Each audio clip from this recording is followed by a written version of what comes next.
পিতামাতারা স্বাভাবিকভাবেই তাদের স্নেহময় সন্তানদের যা কিছু আকাঙ্ক্ষা তাই দিতে চান। সর্বজ্ঞ, সর্বশক্তিমান এবং স্বয়ং প্রেমস্বরূপ পিতা ঈশ্বরের হৃদয় তার সন্তানদেরকে আরও কত বেশি দিতে চায়। ঈশ্বর আমাদের প্রতিটি অনুরোধের উত্তর দিতে এবং আমাদের জন্য যা সর্বোত্তম তাই দিতে চান, এমন একটি উপায় আছে যার মাধ্যমে ঈশ্বর তার সন্তানদের অনুরোধে আনন্দিত হন এবং দ্রুত সাড়া দেন। অনলি দ্য বাইবেলের আজকের পর্বে আলোচনা করা হবে ঈশ্বরের ইচ্ছানুসারে আমাদের কি চাওয়া উচিত। মথি 7:7-11 চাও, তাহলে তোমাদের দেওয়া হবে, খোঁজ, তাহলে পাবে, দরজায় আঘাত করো, তাহলে তোমাদের জন্য দরজা খুলে দেওয়া হবে। কারণ যে চায় সে পায়, যে খোঁজে সে পায়, এবং যে দরজায় আঘাত করে তার জন্য দরজা খুলে দেওয়া হয়। তোমাদের মধ্যে এমন কোনো লোক আছে যে তার ছেলে এক টুকরো রুটি চাইলে তাকে পাথর দেবে, কিংবা সে মাছ চাইলে তাকে সাপ দেবে না তো? তোমরা মন্দ স্বভাবের হয়েও যদি তোমাদের সন্তানদের ভালো উপহার দিতে জানো, তবে স্বর্গে থাকা তোমাদের পিতা যারা তার কাছে চায় তাদের আরও কত বেশি ভালো জিনিস দেবেন। যিশু ঈশ্বরের পুত্র হিসেবে সশরীরে পৃথিবীতে এসেছিলেন এবং মথি 7:7 তিনি বলেছেন, চাও, তাহলে তোমাদের দেওয়া হবে। এই কথাগুলো প্রভুর হৃদয়ের ভালোবাসায় পরিপূর্ণ, যিনি চান আমরা তার সন্তান হওয়ার আশীর্বাদ লাভ করি। সুতরাং ঈশ্বরের সন্তানদের যীশুখ্রিস্টের নামে কি চাওয়া উচিত? প্রথমত, আমাদের অবশ্যই ঈশ্বরের শক্তি ও তার মুখমণ্ডল অন্বেষণ করতে হবে। গীতসংহিতা 105:4 বলা হয়েছে, সদাপ্রভু ও তার শক্তির অন্বেষণ কর, নিরন্তর তার মুখমণ্ডল অন্বেষণ কর। ঈশ্বরের শক্তি অন্বেষণ করার অর্থ হল সৃষ্টিকর্তা ঈশ্বরের উপর বিশ্বাস করার জন্য আস্থা প্রার্থনা করা। খ্রিস্টীয় জীবনযাপনের জন্য বিশ্বাস, বিশেষত ঈশ্বরের শক্তি, একান্ত অপরিহার্য। নিজের শক্তিতে এমনকি 30 মিনিট প্রার্থনা করাও কঠিন, কিন্তু ঈশ্বর সাহায্য করলে 1 বা 2 ঘণ্টা প্রার্থনা করা সহজ হয়ে যায়। পার্থিব মানুষদের জন্য মদ্যপান বা ধূমপানের মতো অভ্যাস ত্যাগ করা কঠিন হতে পারে, কিন্তু ঈশ্বর শক্তি দিলে তা তৎক্ষণাৎ সম্ভব। একইভাবে, পাপ থেকে মুখ ফিরিয়ে নিতে, ঈশ্বরের বাক্য অনুসারে জীবনযাপন করতে এবং জগৎকে জয় করতে আমাদের জন্য ঈশ্বরের শক্তি অপরিহার্য। এরপর, ঈশ্বরের মুখমণ্ডল অন্বেষণ করার অর্থ আক্ষরিকভাবে তার মুখ দেখতে চাওয়া নয়। এর অর্থ হল ঈশ্বরকে জানার জন্য প্রচেষ্টা করা।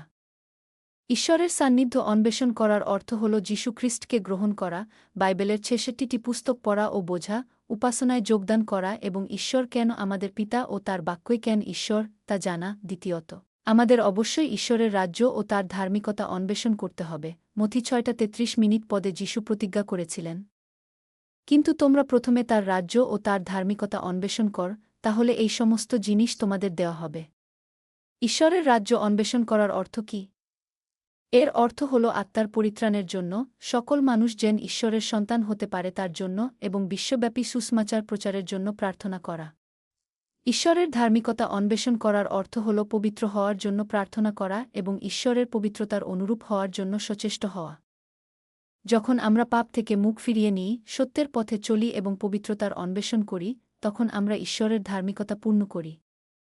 3 যোহন 1:2 আমাদের বলে যে, যারা ঈশ্বরের ধার্মিকতা অন্বেষণ করে এবং আত্মিকভাবে উন্নতি লাভ করে, তারা সব বিষয়ে আশীর্বাদ লাভ করবে এবং সুস্বাস্থ্যে থাকবে।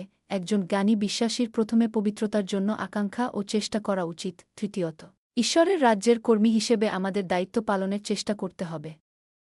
আমরা প্রভুর ক্রুশের ভালোবাসার দ্বারা পরিত্রাণ পেয়েছি। যে ব্যক্তি সেই অনুগ্রহ ও ভালোবাসার জন্য কৃতজ্ঞ, সে ঈশ্বরের রাজ্যের প্রতি বিশ্বস্ত থাকতে চাইবে এবং তারা মণ্ডলীর জন্য কাজ করতে আকাঙ্ক্ষা করে। ঈশ্বরের উদ্দেশ্য ভালোভাবে সম্পন্ন করার জন্য একজন মণ্ডলীর কর্মীকে অবশ্যই আন্তরিকভাবে সাহায্য চাইতে হবে। ঈশ্বরের কাজ মানুষের জ্ঞান, সামর্থ্য বা অভিজ্ঞতার দ্বারা সম্পন্ন হয় না, এটি ফল ও আত্মিক শক্তি লাভের উদ্দেশ্যে করা প্রার্থনার মাধ্যমে সম্পন্ন হয়। প্রকাশিত বাক্য 2:10 পদে বলা হয়েছে, মৃত্যু পর্যন্ত বিশ্বস্ত থাকো, তাহলে আমি তোমাকে জীবনের মুকুট দেব। যারা ঈশ্বরের অন্বেষণ করে, ঈশ্বর তাদের পুরস্কৃত করেন এবং তাদের কর্ম অনুসারে প্রতিদান দেন। এই পৃথিবীতে অধ্যবসায়ের সাথে পড়াশোনা করলে তুমি একটি ভালো বিশ্ববিদ্যালয়ে প্রবেশ করতে পারো এবং কঠোর পরিশ্রম করলে পদোন্নতি লাভ করতে পারো। একইভাবে, প্রভু তোমাকে যে দায়িত্ব দিয়েছেন তা যদি তুমি বিশ্বস্ততার সাথে পালন করো, তবে তুমি ঈশ্বরের ভালোবাসা ও অনুমোদন লাভ করবে এবং অনেক পুরস্কারের সাথে তোমাকে আরও বড় দায়িত্ব অর্পণ করা হবে। স্বর্গে প্রাপ্ত পুরস্কার পৃথিবীর পুরস্কারের চেয়ে অনেক বেশি গৌরবময়, তাই ঈশ্বরের একজন মূল্যবান কর্মী হওয়ার জন্য আন্তরিকভাবে চেষ্টা করো।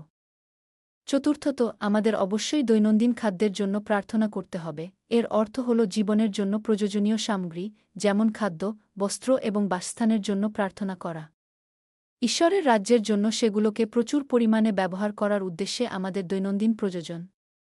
কাজ, ব্যবসা এবং স্বাস্থ্যের জন্য সামগ্রী অবশ্যই লাভ করতে হবে। ঈশ্বর আপনার পরিস্থিতি জানেন বলেই যে আপনার কিছুই করা উচিত নয়, তা নয়, আপনার যা কিছু প্রয়োজন, তার সবই আপনাকে চাইতে হবে।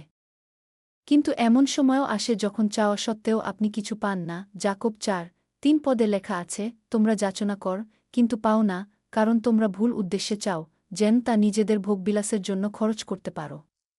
এটি হল ভুল উদ্দেশ্য এবং স্বার্থপর আকাঙ্ক্ষা নিয়ে চাওয়ার একটি উদাহরণ। এই ধরনের লোকেরা মৃত্যুর পথে যেতে পারে। কারণ লোভ থেকেই পাপের জন্ম হয়, আর একারণেই প্রেমময় ঈশ্বর এই ধরনের অনুরোধের উত্তর দিতে পারেন না। এরপর এই কথাগুলো বলা হয়েছে, অনুসন্ধান কর, তাহলেই পাবে। আমরা এমন কি হারিয়েছি যা যিশু আমাদের খুঁজে পেতে উৎসাহিত করেন, তা হল ঈশ্বরের হারানো প্রতিমূর্তি। প্রথম মানুষ, আদমকে, ঈশ্বরের প্রতিমূর্তিতে সৃষ্টি করা হয়েছিল, এক জীবন্ত সত্তা, এক জীবন্ত আত্মা, যেহেতু কোনো মন্দ ছিল না। তাই আদম ঈশ্বরের সান্নিধ্য লাভ করেছিলেন এবং এদন উদ্যানে প্রাচুর্যের মধ্যে জীবনযাপন করতেন। কিন্তু আদম ও হবা ভালোমন্দের বৃক্ষের ফল খেয়ে অবাধ্যতার পাপ করেছিলেন। ঈশ্বর বলেছিলেন, তোমরা নিশ্চয়ই মরবে, তাই শেষ পর্যন্ত তারা মারা গেলেন। এই প্রসঙ্গে মৃত্যু বলতে শুধু শারীরিক মৃত্যুকেই বোঝায় না, যেখানে শ্বাসপ্রশ্বাস বন্ধ হয়ে যায়, বরং আত্মার মৃত্যুকেও বোঝায়। 1 থেসালোনিকীয় 5:23 পদে ঈশ্বরের বাক্য বলে যে মানুষকে আদিতে একটি আত্মা দিয়ে সৃষ্টি করা হয়েছিল, যা তাকে ঈশ্বরের সঙ্গে সহভাগিতা করতে সক্ষম করে। একটি প্রাণ, যা আত্মা দ্বারা পরিচালিত হয়, এবং একটি দেহ, যা আত্মা ও প্রাণ উভয়েরই বাসস্থান। কিন্তু যখন তারা ঈশ্বরের আজ্ঞা অমান্য করল, তখন আত্মা, মানুষের প্রভু, মারা গেল। যখন আদমের আত্মা জীবিত ছিল, তখন একজন জীবন্ত সত্তা হিসেবে ঈশ্বরের সঙ্গে তার সাহচর্য ছিল। পাপের কারণে যখন তার আত্মার মৃত্যু ঘটল, তখন আদম আর ঈশ্বরের সঙ্গে সাহচর্য রাখতে পারলেন না। আদমের পাপের রক্তধারা উত্তরাধিকার সূত্রে প্রাপ্ত সমগ্র মানবজাতি তাদের আত্মার মৃত্যুর সাথে সাথে ঈশ্বরের প্রতিমূর্তি হারিয়ে ফেল।